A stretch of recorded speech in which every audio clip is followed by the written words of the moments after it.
Day 760 of the Ukrainian War Map, also known as the Russo-Ukrainian War. Juzzie here, and today is another update as I take a simplified and down-to-earth approach to some of the most important happenings on the ground in Ukraine. So starting off, we'll take a look at those Russian losses, as currently Russia sits on more than 437,000 military personnel losses, which represents an additional 640 in the past day. Then as for hardware losses, so 11 tanks, 25 APVs, and 22 artillery. Oh, plus 3 air defense systems, and I should show you a couple of those ones shortly as well. Then we'll head across to the map and start out in Russia, as in follow-up to the weekend's drone hits on Russian oil refineries in the Samara region. It's been reported that one of the two, the Novokubishevsk refinery, has been so severely damaged that it has completely stopped all operations, with damage said to be quite severe, potentially taking months to repair, if it can indeed be repaired.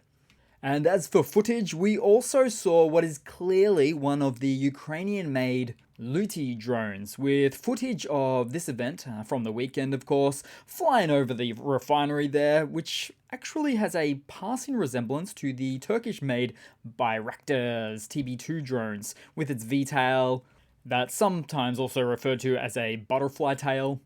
So in this footage, the drone flies over, there is already a fire on the plant, after being attacked by another drone. Then this drone leads itself to its much sought after destination. And the mere fact that people right next to these refineries are whipping out their phones to record footage of the event, as opposed to, say, nearby air defense or soldiers with some MG fire, or even in the least pulling out a rifle for a chance to take this or these drones out, doesn't seem to exist at all. Even at this late stage of the game, where oil refineries have been absolutely pummeled already. All of which tends to suggest to me that Putin hasn't been fully briefed on the severity of the threat as it pertains to knocked out oil refineries. And it's really a case of the tables being turned on Russia as protection of Russia's airspace, with, for example, the needed use of, say, Pantsir air defense complexes, which use comparatively much more expensive munitions, or indeed missiles, to neutralize Ukraine's cheap drone threat. So it's not exactly considered economically viable to use S-300s, S-400s, or Pantsir missiles all day long to combat these cheaper Ukrainian drones. And does this sound familiar? Absolutely. As it was the other way around just 12 months ago, with Russia sending cheap drones into Ukraine only to be fired at by IRST or NASAMS missiles, etc, etc. But there's an even further distinction to make here, because Ukraine has quite the varying assortment of air defense platforms. So not just the high-end missiles, but also the cheaper rapid-fire MGs or Gepards, all of which largely come from international aid. Then on the flip side, Russia, there's not a lot of nations coming to Russia's aid. Not to mention Russia would traditionally be the supplier to export these types of systems to other nations. But more on that in a news segment shortly. Then we'll head across to the Ukrainian map today, into the Donbass, and going behind Russian lines somewhat, as we see Ukrainian forces drop a 155mm DPICM cluster munition on a Russian mortar position in the coke plant, destroying it. Now, Russian forces would expect some level of fire protection at this general position, but the mortar was clearly picked up by a recon drone in an exposed setting. And of note here would be the range of most, if not all, of the Soviet mortars, or the mortar systems, the platforms used by the Russian forces these days, containing ranges from 4,000 to 7,000 meters under optimal conditions. So when we take a ruler out on the map, we'll see approximately from that location to there, so slightly above 5,000 meters, 5,500 meters to be more precise. But accuracy depends on several factors, including the skill of the crew, the quality of the ammunition, environmental conditions, and the sighting and range finding equipment used. as these systems are generally beyond visual range or line of sight, beyond line of sight platforms. Which means at this position for the Russian crews, they would need to work very effectively so as to not cause the all too common friendly fire incidents within the Russian army space that we see. And then, as for the map, there's really only one change today, all the way down at Novomikhailivka, so we'll need to zoom right in for that one there. As Russian forces solidified positions in the center of the settlement for a town that is probably mostly ground down to a rubble at this stage. Now, with this event, Russian forces continued their offensive, pushing mostly from their eastern positions into the center. And it's right now very much the urban warfare fighting style of battle engagements that we do see less of in this war. Then, somewhere in the east, a Ukrainian Baba Yaga drone drops a warhead on a Russian T-72B3, so it's really the 2016 upgraded variant, and very nearly, so the Baba Yaga Ukrainian drone nearly gets hit by the resulting flying tank turret. All because of well-known design flaws on the Soviet tank due to the ammunition stored in the carousel under the turret detonating when the tank's weaker top armor is penetrated, causing some deafening explosions in the process. Then, also in the east, a Russian tank succumbs to an early retirement after the engagement with a Ukrainian tank from the 53rd Separate Mechanized Brigade in the Tenonka area east of Avdiivka. And it's not every day that we come across the traditional tank-on-tank paradigm in this war, because more often than not, it's about asymmetrical warfare, with the use of, say, anti-tank guided missiles and drones and other various precision weaponry from afar. So while tanks remain crucial in many military strategies, their deployment and the challenges they face on the battlefield these days have diversified beyond the classic tank duels of the past. Then, somewhere in the Zaporizhia region, Ukrainian military personnel from the 82nd Separate Assault Brigade destroyed a Russian Strela 10 anti-aircraft missile system. And this one is a complete single unit of an air defense system. So $15 million air defense system, $300 drone. Talk about asymmetrical warfare. And by $300 drone, I mean, $300 plus something called a PG-9, it's an old Soviet warhead with plenty in Ukrainian stocks, strapped to the bottom of the FPV and is effective at penetrating 300 millimeters of armor from about 500 meters away. Now, the further the distance, the diminishing of the returns, but the closer the distance, effectiveness is considerably improved.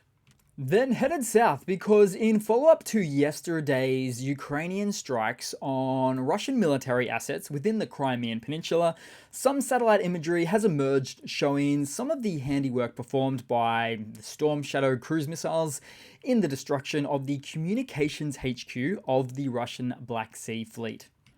And it would also appear that Belbek airport in Crimea, used for the Russian military, did not escape the wrath of Ukrainian drones and missiles either, which reported damage of 3 Su-27 planes, as per local sources near the scene, which stated, for instance, one of the planes is very seriously damaged and 2 are almost certainly in need of repairs. But I would eagerly await video or photos to show the extent of the damage based on that information. Then, of course, we had the 2 landing ships from the weekend.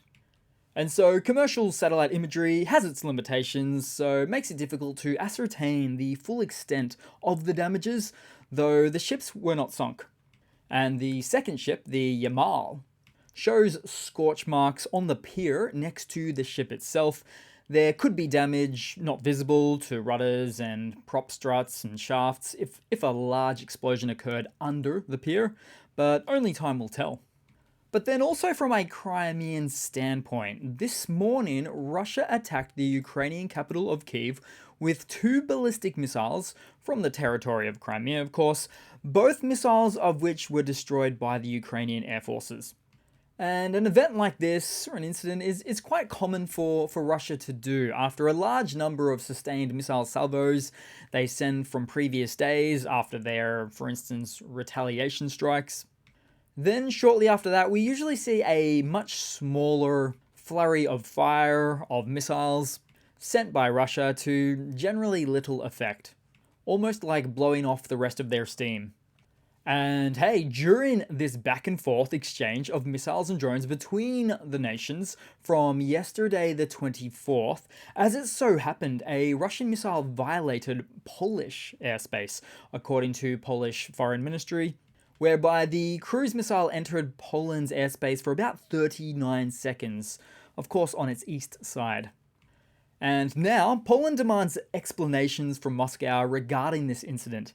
And make no mistake, we're talking about Russian missiles in Polish airspace, which, therefore, is NATO airspace, and all done as a part of a method of evading Ukrainian air defenses. Which actually reminds me of a similar incident that occurred a few years ago now, resulting in Turkish air defense shooting down a Russian plane, which, by the way, the shooting down of that Russian military jet has very much seemingly since led to cordial relations between the two countries. But after all, a bully only ever responds appropriately to strength. Then we'll head across to some news for the day, and we'll start out with some Russian hardware updates for once, as in this news piece, a Russian decision has been made to postpone the delivery of 2 S-400 air defense system purchases by India. Now initially, India was set to receive 5 S-400 systems by 2024, so this year, but now they will only receive 2 systems by 2026. And I'm sure at this point that date will be dragged further down the line as well. So this delay highlights the dire straits that Russia finds itself in, as it has fallen from being the second largest arms exporter in the world to 7th place, and continues to decline. So the postponement of the S-400 deliveries suggests that Russia either needs the systems for its own use or lacks the capability to produce them due to the wide array of economic sanctions imposed on the country. However, as of now, S-400 systems have also been advertised in the field, and as such have been shown to significantly underwhelm and underperform, making them less desirable for potential international buyers.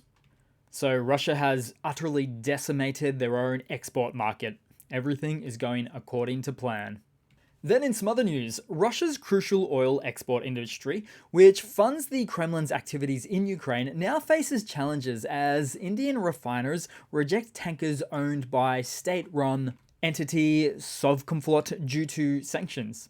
So as for a bit of history on the topic, the US has ramped up sanctions on tankers transporting Russian crude since October last year. Consequently, many tankers sit idle, resulting in the highest number of inactive Russian diesel barrels at sea since 2017, according to Kepler Analytics.